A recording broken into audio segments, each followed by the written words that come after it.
welcome back. So today I wanted to show you the 2021 coloring planner. It's from Sarah Renae Clark. She originally had these as digital planners and then last year did a printed version, which I have right here. So you could still get, excuse me, the digital version last year, or you could order the printed spiral bound edition, which I did. I'm one of those people that can't do a digital planner. I don't know, just not my thing. I need a physical one on my desk. So I had bought the 2021 last year and I loved it. It had a lot of things I like to see in planners, which I'll show you in a minute. So I ended up ordering the 2021 version when I knew she was going to do it. So it came a couple days ago. If you pre-order it, you'll get it now, obviously. Don't need it yet, but I can't even recall what I paid for it. I'll leave it in the description below.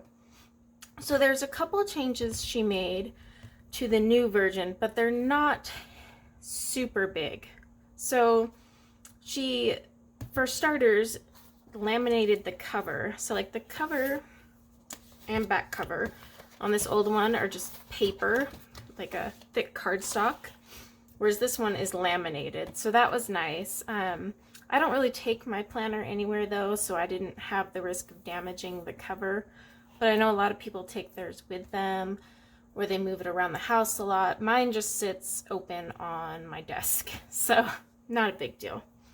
Now, one thing is these things are huge. I mean, this mat, my coloring mat, is 28 inches and it is as big as my mat. And when you open it, it is quite large. It's larger than my coloring mat. So it is a beast. Just FYI, it's not your standard 8.5 by 11, planner that fits there. So you will need a little extra space. But I thought I would go through, show you what's in the 2021 one. I'm not going to go through every single month just because we'll be here all year. Get it? Haha. Just kidding. But I did kind of want to go through it, show you what's in here and what I love about these. So as you can see, the cover has succulents on it. Last year's cover was the butterfly. I actually like both of them. I couldn't really choose a favorite. This one, I love the color scheme, very pretty. So all of her planners are designed for you to color them also. So every page, it's not just a planner page, it's a coloring page. So when you first open it up, you get to this planner belongs to, and you could color it.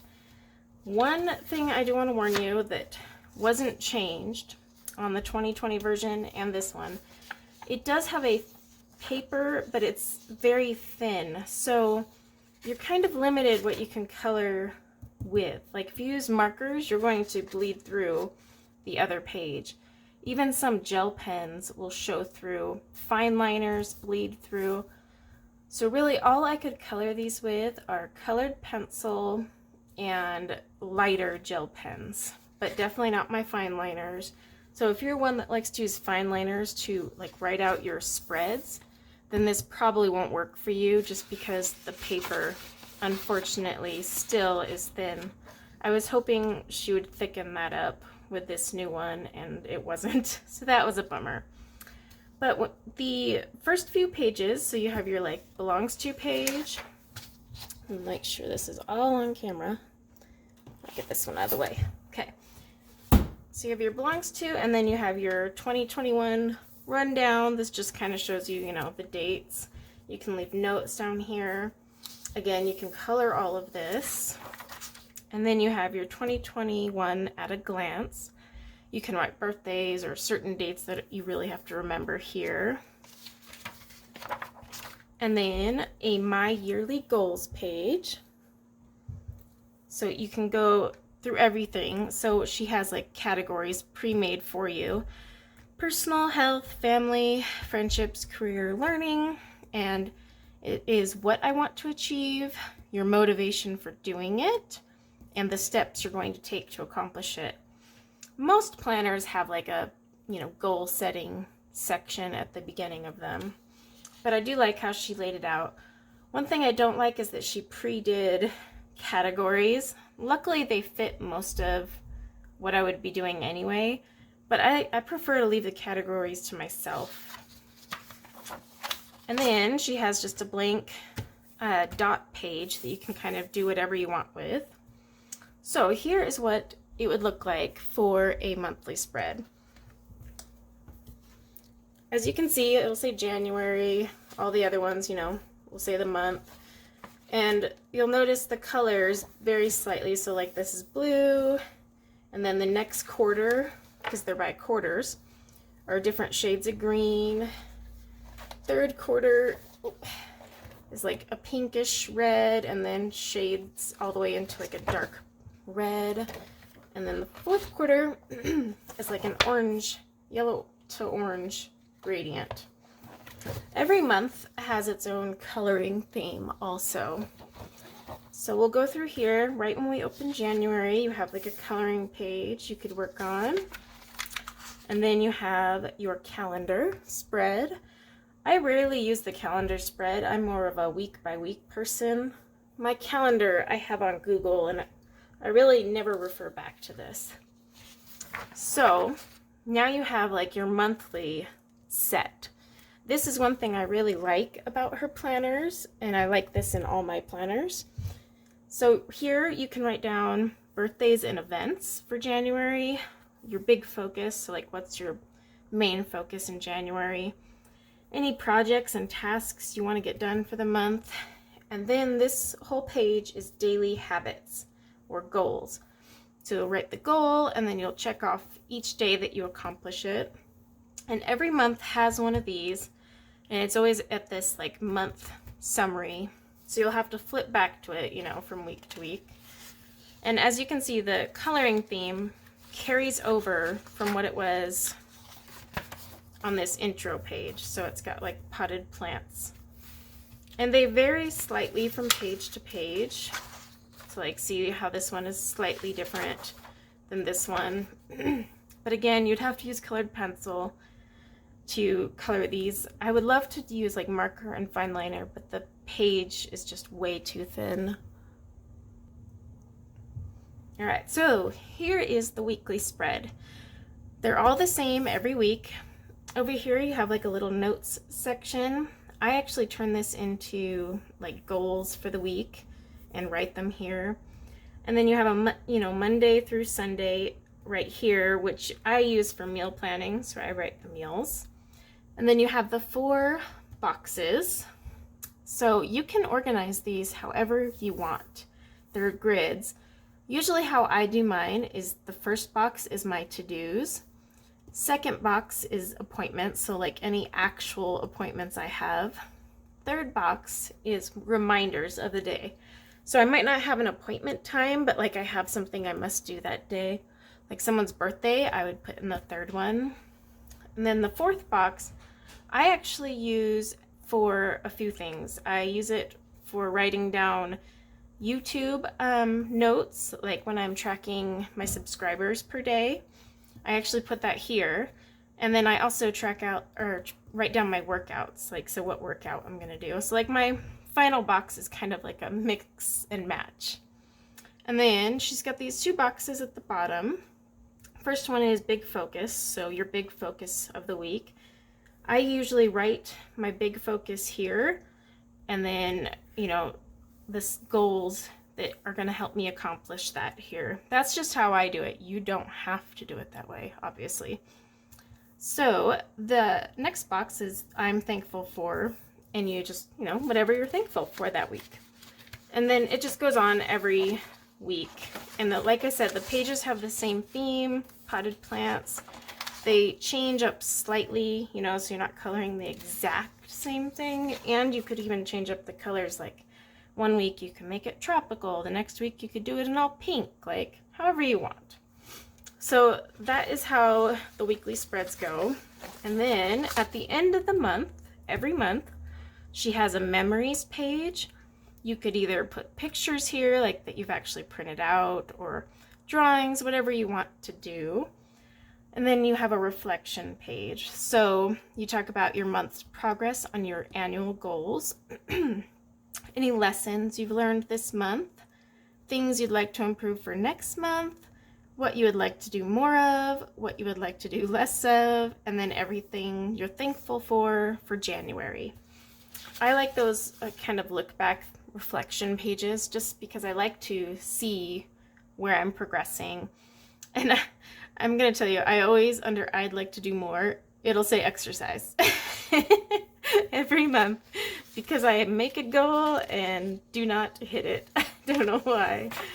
And then the last page again is blank, so it's kind of up to you. So I'll show you the themes for every month, but I'm not going to go through like every page because like I said, each month spread is the same. So January is potted plants, February is hearts, you know, obviously. March is hot air balloons, which I think is a pretty cute one. April is just a bunch of whimsical patterns, so that would be like a really fun one. May is gems. I swear the 2020 planner had a month that was gems. And then June is trees and leaves. I actually like this one. These leaves are very Johanna Basford-like. And then July is stars, you know. That's kind of a given, 4th of July, or at least that's how I see it. But stars for July. August is these really pretty feathers. I like that one a lot. September is kind of like gemstones, hearts, and roses. October is like a seashell theme. November is just these swirlies, which could be fun to color. Like you could do each page like a different color scheme. So that would be a fun one. And then December is Christmas ornaments. And then let's see. At the very end, let me get to it. Okay. So at the end, you have your blank page for December. And then you'll notice it switches back to succulents, which is the theme on the cover. This is kind of a page where you can fill it in yourself, do whatever you want for the end of the year. And then it goes into your year in review. So you have categories like most meaningful moments of the year, my biggest achievements this year, how I feel about what I achieved, new things I did or learned. It just kind of asks questions or prompts you to answer and goes through all of that. And then way back here is where you have contacts. I personally don't use this. I mean, they're all stored in my phone. Literally no reason to write them down, but some people still use contact pages. And then she has a little 2020 calendar, or 2022 calendar. Of course, by now, like obviously if she ends up doing a 2022 version, you can pre-order it. And like I said, I got my 2021 in October. So even before December, I would have it. And then she has some blank kind of bullet journal style pages basically for you to fill out however you want. Oops. And then you have another set. And then the end just talks about how you could order your 2022 planner. And see here, it'll say available from July 2021, which is about when I ordered my 2021 version. And then you can actually get 10% off. The same thing, you get like an email notification if you ordered the 2020 version, and that's what I used for mine.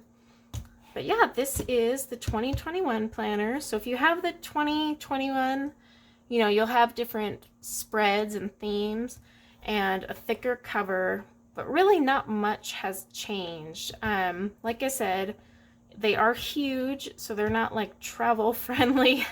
You really gotta cart this thing around. The only thing that I was kind of bummed about, and I hope the 2022 version fixes, is the paper. I would love it if the paper was thicker, because I would love to use my markers on these or my fine liners.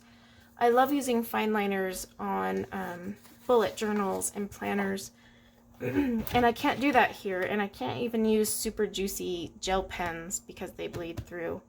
So that would be my only critique. Other than that, I love the prompts, I love the themes, I love that it's coloring centered. So it is my favorite planner, and that's why I ended up buying the 2021 version. If you guys have the 2021, let me know. Also, let me know if you ended up ordering the 2021 version and your thoughts, what you think, or what you like, what you dislike, if there's anything else you would like to see on these. But overall, I really dig this planner.